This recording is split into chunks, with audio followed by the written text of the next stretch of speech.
व्याकरण को अगर अंग्रेजी में कहें तो फाउंडेशनल लिटरेसी एंड न्यूमरेसी की बात करता है। ठीक है, बुनियादी साक्षरता और शब्द ज्ञान है। और ये क्यों है,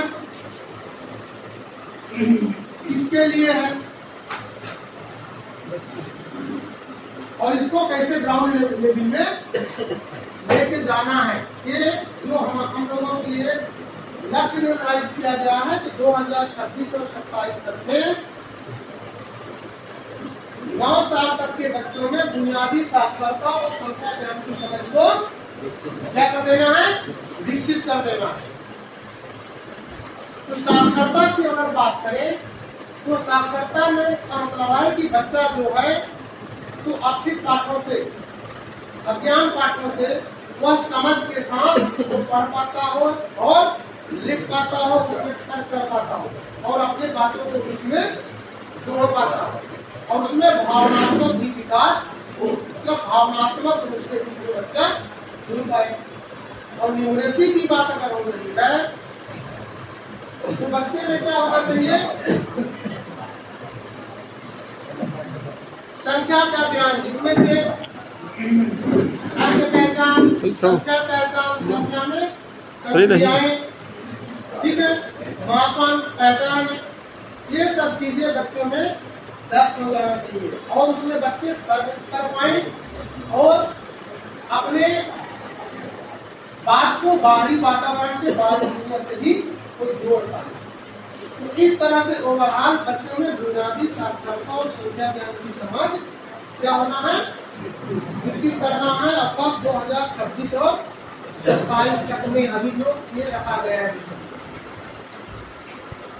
अब ये तो क्या की बात हो रही है, क्या है, ठीक है, और ये क्या है, क्यों है, जबकि सभी बहुत सारे ट्रेनिंग हुआ है, ये उसी से रिलेटेड है। ये बताया गया कि भारत देश में लगभग 5 करोड़ ऐसे बच्चे हैं, 9 बच्चे ऐसे बच्चे हैं, 5 करोड़, इनको बुनियादी साक्षरता और संख्या ज्ञान की समझ नहीं है। उस बुनियादी साक्षरता और संख्या ज्ञान की समझ को विकसित करने के लिए भारत ने एक मिशन चलाया और उस मिशन का क्या नाम है, विपुल भारत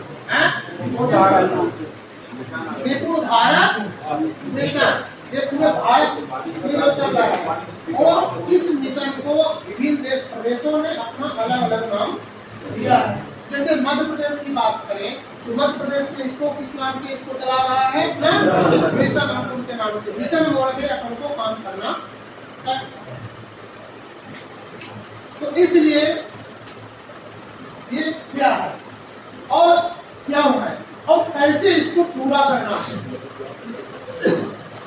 इस बुनियादी साक्षरता और संख्या ज्ञान को कैसे पूरा करना है, इसके लिए हमारे पास विभिन्न प्रकार के मॉड्यूल उपलब्ध कराए गए हैं, शिक्षण मार्गदर्शिका उपलब्ध कराई गई है, एनसीईआरटी के किट उपलब्ध कराए गए हैं, नहीं कराए गए हैं, कराए गए हैं, टेस्ट बुक उपलब्ध कराया गया है और तो और विभिन्न प्रकार की ट्रेनिंग भी दिया जाता है।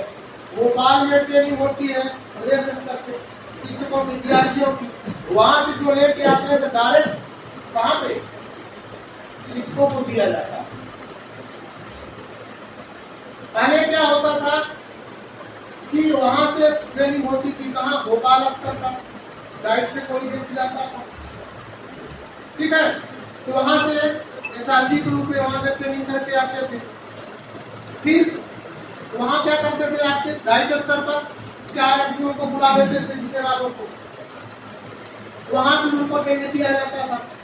फिर वहां से ट्रेनिंग होकर कहाँ पे आते थे, ब्लॉक स्तर पे आते थे।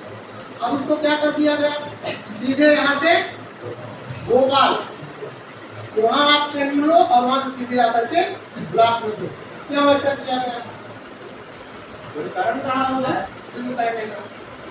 उनका मानना था कि भाई जो भोपाल से यहाँ से डाइट वाले या जो शिक्षा जिला शिक्षा केंद्र से जो भी ट्रेनर जाते हैं तो वहाँ उन्होंने ट्रेनिंग लिया, वहाँ ट्रेनिंग लेके आया तो पूरा भूल गया अच्छे से नहीं बता पाए।